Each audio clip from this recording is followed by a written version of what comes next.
ষষ্ঠ শ্রেণীর বাংলা বিভাগের ছাত্রদের উদ্দেশ্যে বলছি, এর আগের ক্লাসে ছাত্ররা বলেছিল স্যার ফাঁকি গল্পটা পড়াবেন, কিন্তু এই যে মিডিল টার্ম,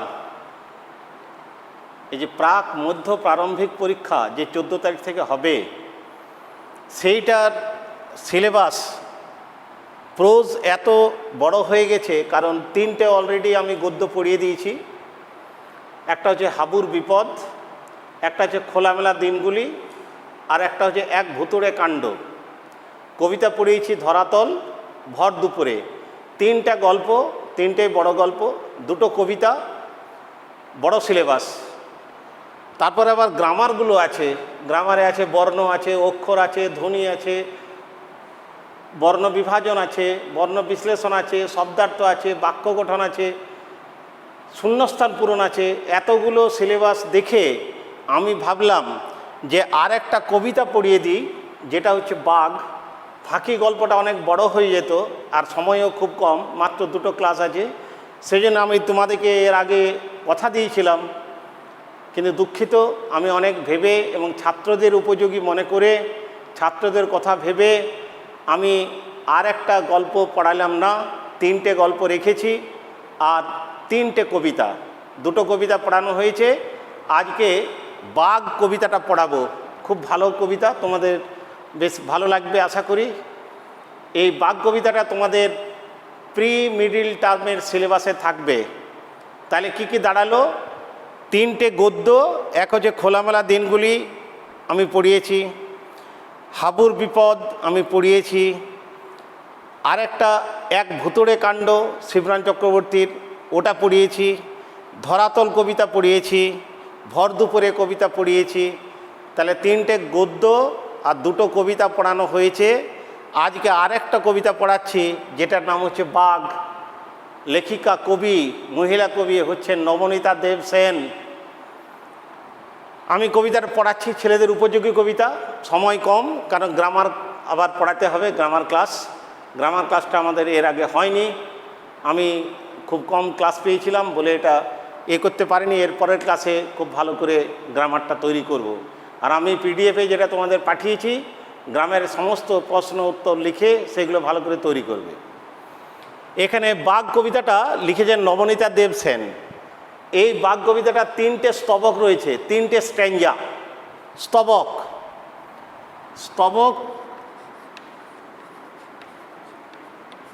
স্ট্যাঞ্জা।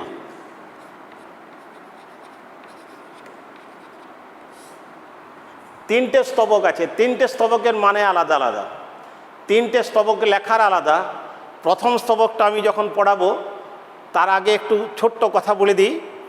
এক বাঘ, মানে বড় বাঘ, আর এক বাঘিনী, দুটোই বড়। তার একটা ছোট্ট বাচ্চা বাঘ, হলদে বাঘ, ছোট্ট হলুদ বাঘ এই কবিতায় পাবো।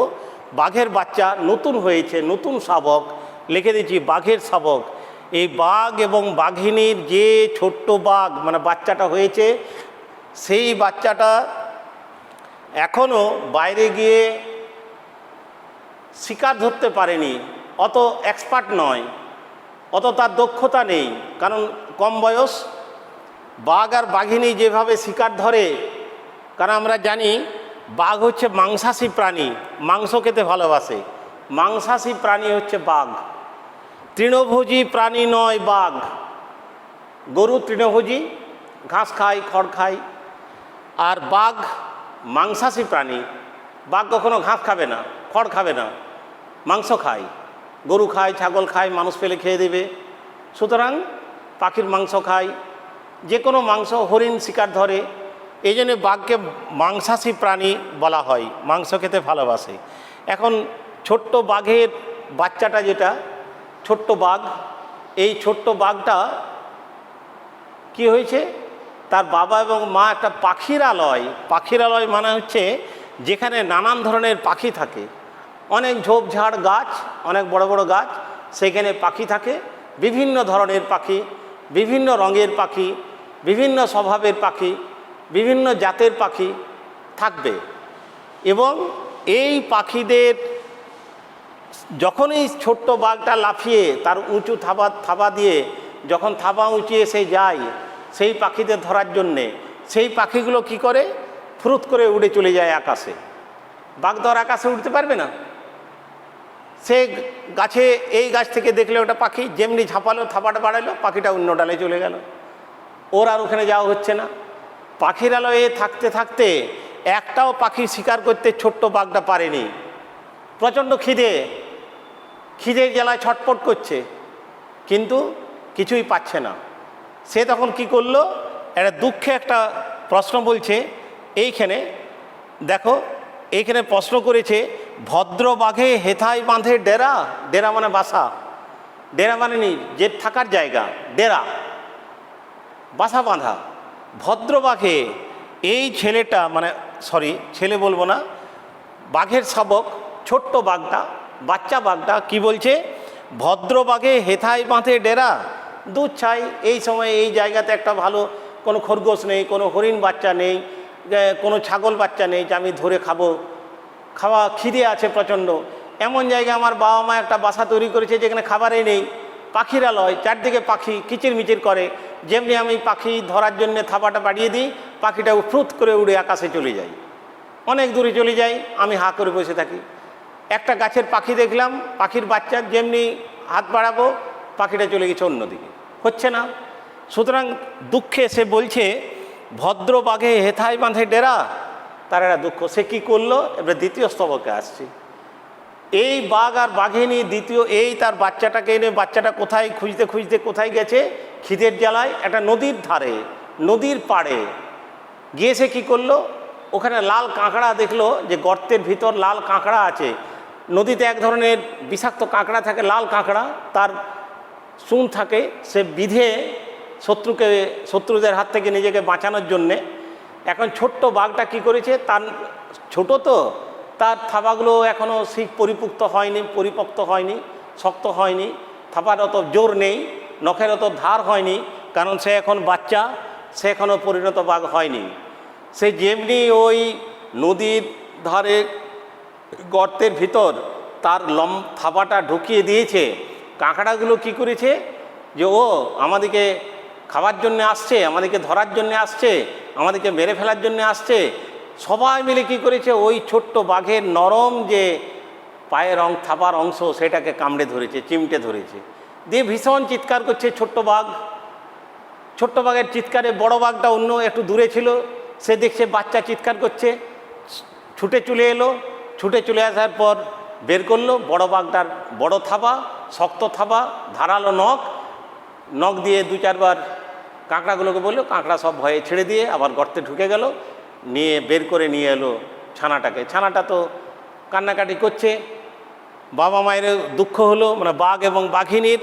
সে দুঃখ হয়ে কি করলো, বাচ্চাটাকে সান্ত্বনা দিচ্ছে, চলো ভালো, আমরা এমন একটা জায়গাতে নিয়ে যাব তোমাকে, সেখানে তুমি নিজেই শিকার ধরতে পারবে, এরকম বিপদের সম্ভাবনা হবে না।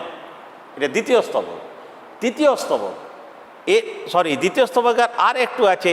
এই যখন কী করলে, একটা ছোট্ট জায়গাতে সে মাছ ধরার জন্য, ছোট ছোট মাছ, মেনি মৎস্য এই কবিতায় পাবো, ছোট্ট মাছ জলে খেলা করছে।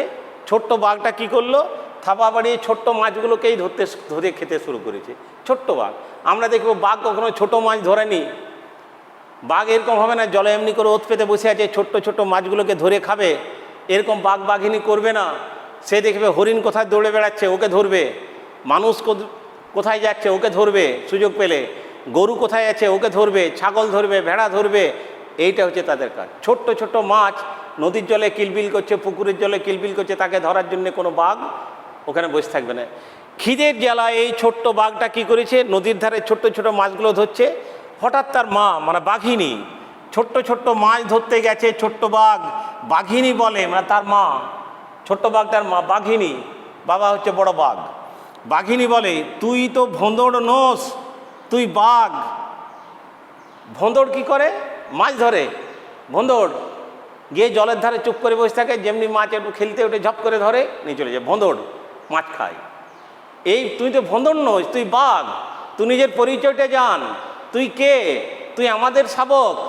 আমরা যেমন, আমি বাঘিনী, ওই যে তোর বাবা দূরে দাঁড়িয়ে আছে, হালুম হালুম করছে, বিশাল চেহারা, সবাই দেখলেই ভয় করে, ও তোর বাবা, আর তুই আমাদের সন্তান, মানে শাবক, আর তুই ছোট মাছ ধরবি, এটা আমাদের অপমান। বাঘিনীটা বলল, তুই ভোঁদড়। আমরা পরে বলবো কবিতাটা পড়াবার সময় কেন বাঘিনী এই কথাটা বলছে। খিদেটা বড় নয়, খিদেটা ঠিক আছে মিটে যাবে, আমরা ব্যবস্থা করব, কিন্তু তুই খিদের জ্বালায় যে খাবারটা খাচ্ছিস এটা বাঘের উপযুক্ত খাবার নয়, এটা খাওয়া উচিত নয়, এটা খাবি না। কারণ তোর একটা জাতের বাঘ, তার একটা জাতের গৌরব আছে। বন্য পশুরা জানে বাঘ কখনো ছোট ছোট মাছ ধরে খায় না, সুতরাং এটা মনে রাখতে হবে। বাঘিনী কি বলছে, তুই বাঘ, তুই ভোঁদড়, তুই বাঘ, সুতরাং তো এই বাঘের ধর্মটা তোকে মানতে হবে, করতে হবে। আর কি, ঠিক আছে, এটা হলো, চল। শেষে কি করলো, বাঘ এবং বাঘিনী এই তার বাচ্চাদের সুবিধার জন্য, তার বাচ্চাটার সুবিধার জন্যে, ছোট্ট বাঘের সুবিধার জন্যে, সে যাতে খেতে পায় সেই জন্যে কোথায় বাসাটা বদল করলো, সজনেখালি বলে একটা জায়গা আছে, সজনেখালি আমরা জানি ব্যাঘ্র প্রকল্প, সেই সজনেখালিতে গিয়ে ও ডেরাটা বাঁধল। তবে এই ছোট্ট বাঘটা নিরাপদ। আমি কবিতায় আসছি, কবিতাটা পড়াচ্ছি, ভালো করে শুনো। প্রথম স্তবকটা শুরু করছি, সবাই পারবে বুঝতে, কারণ এর আগে আমি তোমাদেরকে বলেছিলাম, কিন্তু তারপরে আর ক্লাস হয়নি, সুযোগ পাইনি বলার।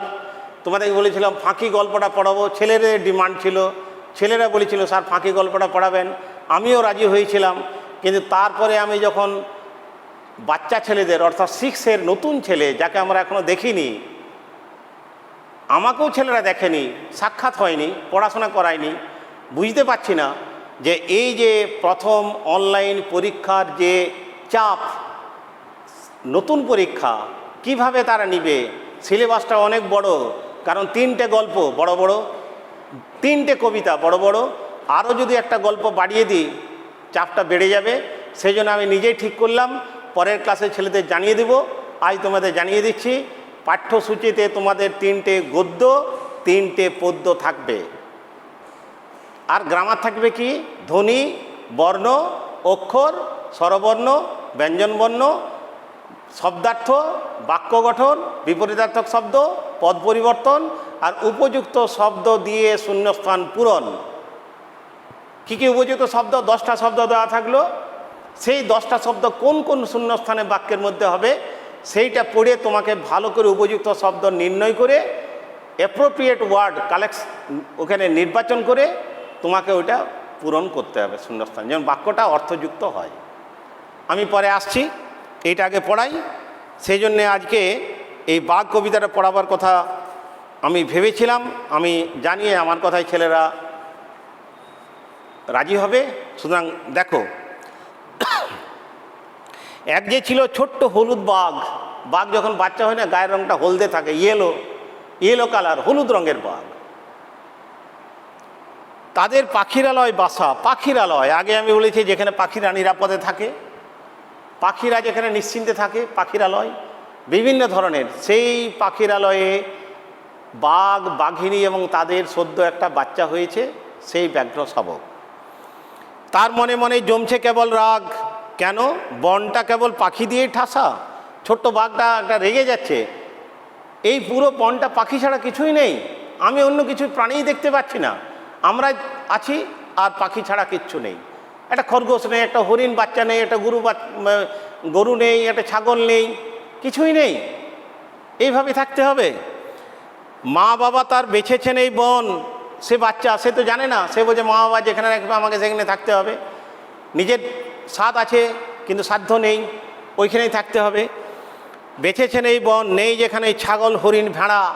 ছাগল হরিণ ভেড়া বাঘের খাদ্য, বাঘ মাংসাশী প্রাণী, তৃণভোজী নয়, আগে বলেছিলাম, লিখে দিয়েছি। ধরবে বাকি, এই বাঘের বাচ্চাটা কি ধরবে, ছাগল নেই, ভেড়া নেই, হরিণ নেই, আর পাখিকে যে ধরতে যাবে পাখিগুলো ফুরুত করে উড়ে চলে যাচ্ছে, সম্ভব নয়। খাবেই বাকি, কোন ভদ্র বাঘে হেথায় মাথে ডেরা, একটা প্রশ্ন করেছে, ভদ্র কোনো বাঘ এরকম জায়গায় বাসা তৈরি করে? আমরা কোন জায়গায় বাসা তৈরি করি যেখানে খাওয়া দাওয়ার সুবিধে, থাকার সুবিধে, কোনো ভয় নেই, সেই জায়গাতে থাকি যেখানে খাবারটা সহজে পাওয়া যাবে, যেখানে সহজে শিকার করা যায় সেইখানে বাঘগুলো থাকবে। আর কি বাঘ ছানা কি ধরতে পারে পাখি, প্রশ্ন করেছে। আমি ছোট্ট, পাখি উড়ে চলে যাচ্ছে, পাখি আমার চাইতেও ছোট্ট, ছোট্ট বাঘটা বলছে, কিন্তু সে তো উড়তে পারে, আর আমি তার আকাশে উঠতে পারবো না যে উড়ে তাকে ধরবো। যতই বাড়াক সব বনেছে থাবা, এই সর্বনাশের থাবাটা, ধারালো থাবাটা যতই আমি বাড়িয়ে দিই পাখিটাকে ধরার জন্যে, পাখিটা ফুরুত করে উড়ে যায়। পাখির সঙ্গে পেরে উঠবে নাকি? পাখির সাথে কম্পিটিশনে বাঘের ছানা কোনো দিন পারবে না, পারা সম্ভব নয়। 1 মিনিটে এই আকাশ পথে হাওয়া, 1 মিনিটের মধ্যে আকাশে উড়ে যায় কে? পাখি। কিন্তু বাঘটা ওইখানে বসে থাকে, ছোট্ট বাঘ, শুধু রাগ হচ্ছে মনে মনে, খাবার পাচ্ছে না, যেই শিকারটা ধরতে গেল পাখিটা উড়ে গেল। এরপর রাগটা বেড়ে যাচ্ছে। দ্বিতীয় স্তবকে আসছি। ছোট্ট বাঘের ছোট্ট শরীর যত লাফিয়ে ওঠে ধরতে পাখির ছানা, বারবার চেষ্টা করছে, লাফাচ্ছে, প্রাণপণ চেষ্টা করছে শিকার ধরার, কিন্তু হচ্ছে না। অথচ পেটে খিদে আছে, খিদেটা আবার দ্বিগুণভাবে বাড়ছে, যত লাফাচ্ছে, যত পরিশ্রম হচ্ছে। পাখিরা সব কিচিমিচিয়ে তত উড়ে পালায় ছড়িয়ে দিয়ে ডানা। কিচিরমিচির শব্দ করে পাখিগুলো অন্যকে জানিয়ে দেয়, এই তোমরা সাবধান, আমাদের শত্রু চলে এসছে, এই যে বাঘের বাচ্চা, এর হাত থেকে তোমরা নিজেকে বাঁচাও।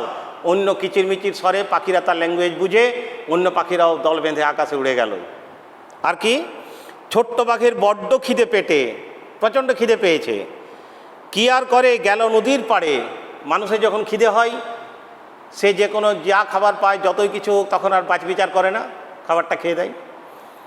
কি আর করে গেল নদীর পাড়ে, ব্যাঙ্ক অফ দি রিভার, নদীর পাড়, নদীর তীর, সেইখানে গেল খাবারের খোঁজে। ছোট্ট বাঘ লাল ঠেঙ্গো সব কাঁকড়া বেড়ায় হেঁটে, সে দেখছে যে বালুচরে নদীর তীরে কাঁকড়া হেঁটে বেড়াচ্ছে, যেখানে ছোটো বাঘটা গিয়েছে সব গর্তে ঢুকে গেছে তাদের বাসস্থানে। কাঁকড়াগুলো, কাঁকড়ার দাঁড়া থাকে, সে দাঁড়া দিয়ে বিঁধবে।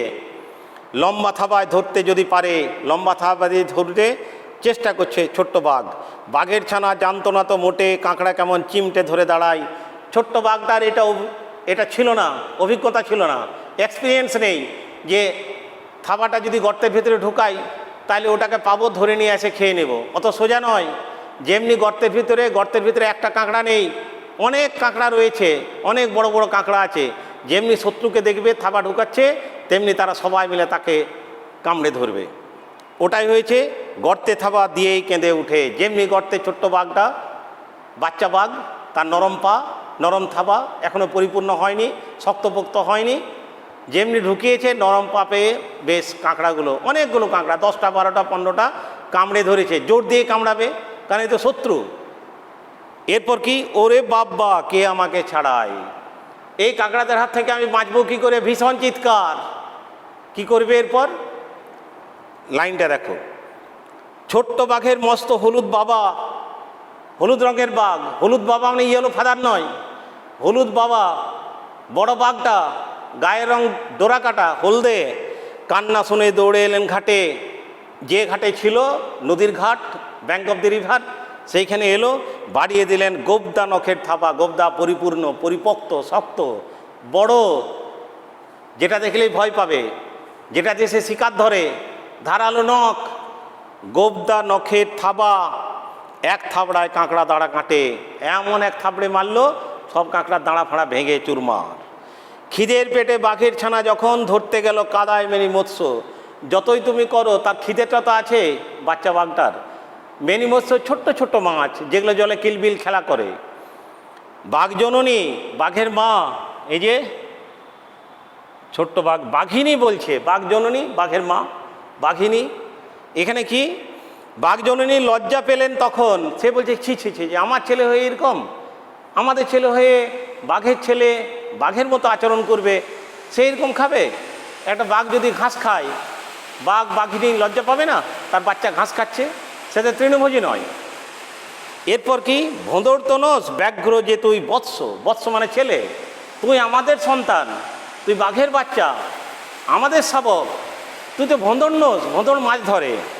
ছানার দুঃখে দুঃখ পেয়ে ভারী, ছেলেটা খেতে পায়নি, ছেলেটার দুঃখে মা খুব দুঃখ পেল। বাঘ বাবা বদলে দিলেন বাড়ি, বললেন চলো তোর জন্যে আমি বাসাটা বদলে দেবো, এইখানে আর থাকা যাবে না, তোর ভীষণ অসুবিধা হচ্ছে আমরা বুঝতে পারছি। বাঘিনী ম্যান রিয়েলাইজ করলেন, তার অনুভব হলো অনুভূতি হলো। সে কি বলল, মায়ের মন যে আহা আমার ছেলেটা খাবারের জন্য ছটফট করছে, খাবার পাচ্ছে না, খিদেতে আছে, আমাদেরকে এই বাসাটা পাল্টাতে হবে। পাখিরালয়ে পাখি ধরতে পারবে না, নদীর কাঁকড়া ধরে খেতে পারবে না, কাঁকড়া থাবা খেয়ে ছেলেটা কাঁদছে, অথচ পেটে খিদে আছে। এরপর তারা কি করলো, বাঘ এবং বাঘিনী দুইজনে যুক্তি করে এই পাখিরালয় থেকে বাসাটা কোথায় নিয়ে গেলেন, সজনেখালিতে। বাসা বদল কার জন্যে? তার সন্তানদের জন্যে। তার সন্তান যে ভালোভাবে খেতে পারে, শিকার ধরতে পারে, সেই জায়গা নিয়ে গেল। সবাই মিলে থাকে সজনে খোলায়, পাখিরালয় ছেড়ে দিল সজনেখালি। এখানে সজনে খোলা বলা হয়েছে। সেই সজনেখালিটা উপযুক্ত জায়গা হিসেবে বাঘ বাঘিনী এবং এই ছোট্ট বাঘটা এখানে বাসা তৈরি করে নিশ্চিন্তে বসবাস করলো। কারণ এখানে এই হরিণ, ছাগল, ভেড়া এগুলোর অভাব নেই। ছোটো বাঘটা যে কোনোভাবে শিকার ধরে খেতে পারবে। ঠিক আছে, পরে তোমাদের বাংলা ব্যাকরণটা পড়াবো। বাংলা ব্যাকরণটা এটা দরকার। আমি আসছি, শব্দার্থ, বাক্য গঠন, বিপরীত শব্দ পিডিএফে পাঠিয়েছি, ওটা দেখে নিও কালকেই।